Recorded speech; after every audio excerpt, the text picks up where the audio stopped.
let's say I'm going to pose a couple of problems here. I'm not going to necessarily solve them. We've got a v versus t graph starting at the point 0, 0, which means that when t equals 0, v equals 0. So this is a typical situation where we have an object starting from rest, very similar to what you get if you start a ball from rest down an incline. We have a slope a, and on the time axis we're just going to let t stand for an arbitrary time. Now, we want to ask the question, in terms of a and t, that is the slope here and whatever the time happens to be,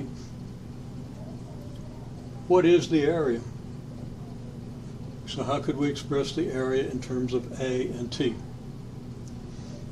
That's a question you should be able to answer based on previous videos and the kind of reasoning we've done, or we should have done in class if you were there.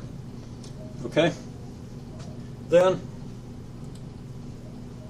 I've asserted a few things here. I've asserted that delta x of t, meaning that the change in position between the initial instant t equals 0 and the clock time t, should be 1/2 at squared. Can you prove that? Now, if that's the case, then delta x is x of t minus x naught, where x naught is whatever the position was at time 0. Notice that assuming the velocity is 0 when the time is 0 does not imply that the position was 0 at that time.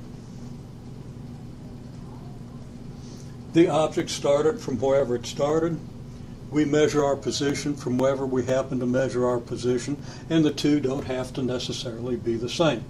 So we could say then again that the delta x is just x of t minus x naught, so that x of t is x naught plus 1/2 at squared.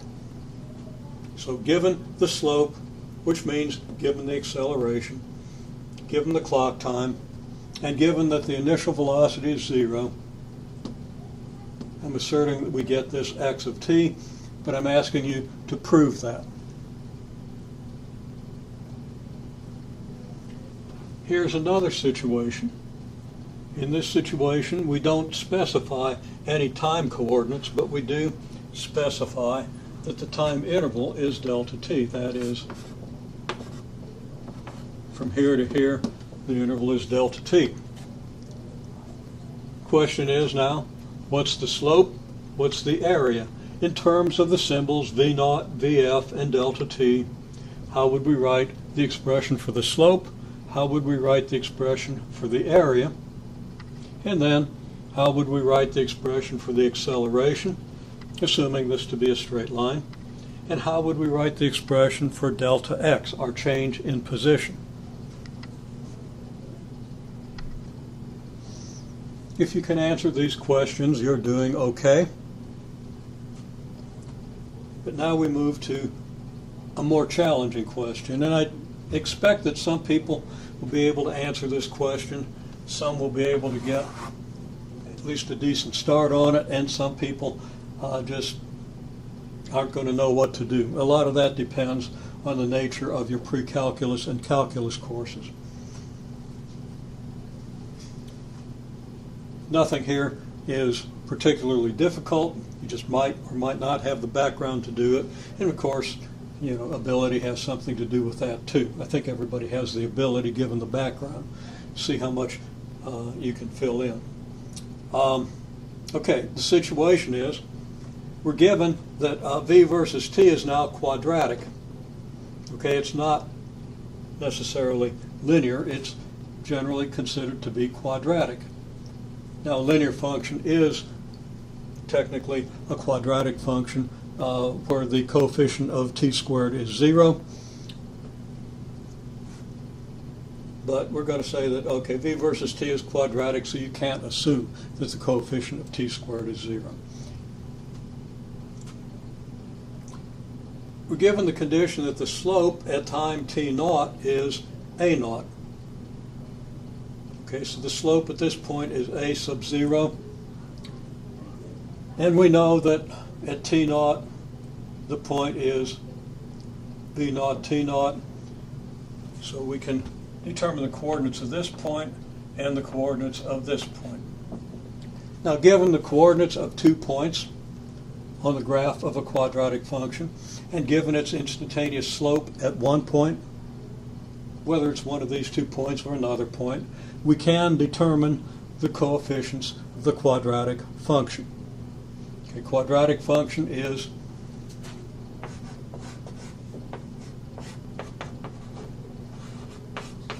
at squared plus bt plus c, where a doesn't necessarily stand for the acceleration.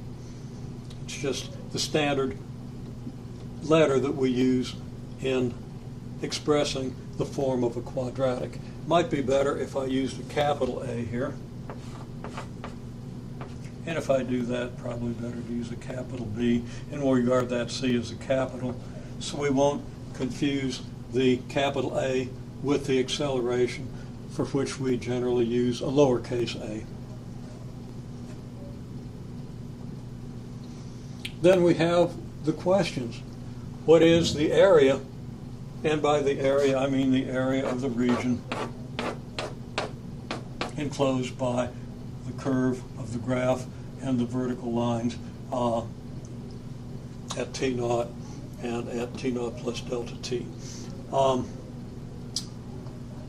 What is A of T, the acceleration function? Also, if x of T naught equals x naught, then what is x of T? Again, this is a fairly sophisticated question for this point in the course. You really do have to have a pretty good handle on the calculus and pre-calculus of the situation, and not everyone beginning the university physics course will have those skills, but we want to develop them. And having done so, you pretty much have the mathematics that you need for the course. Then I pose another, even more difficult question. When is V of T equal to V bar? Now, that's a fairly easy question to answer for the situation we have up here or the situation we have up here. We've already pretty much seen the answer to that. For this situation down here, I would rate this at this point of the course, for a course of this level, as a difficult question. So don't beat your head against the wall for too long on this question, but if you can make progress, it's going to be very much to your benefit throughout the entire 2-semester course.